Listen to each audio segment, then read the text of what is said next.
This video shows how to pair the DG813 pipe laser with the following accessories: RC803 remote control, SF803 spot finder, ST802 transporter.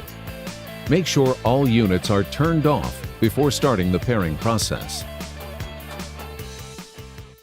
Press and hold the ESC escape button, then press and hold the power button for 2 seconds to turn on the laser.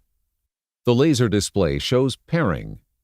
During the next 6 seconds, while the red LED flashes fast, repeat the same steps on the RC803 remote control.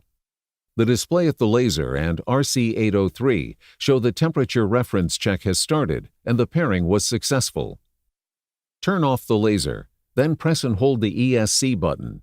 Then press and hold the power button for 2 seconds to turn on the laser. The laser display shows pairing.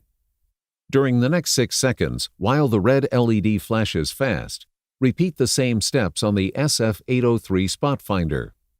The laser display shows pairing OK, while the solid yellow LED at the spot finder confirms successful pairing. Turn off the laser, then press and hold the ESC button. Then press and hold the power button for 2 seconds to turn on the laser. The laser display shows pairing. During the next 6 seconds, while the red LED flashes fast, the laser display shows pairing OK, while the solid yellow LED at the transporter confirms successful pairing.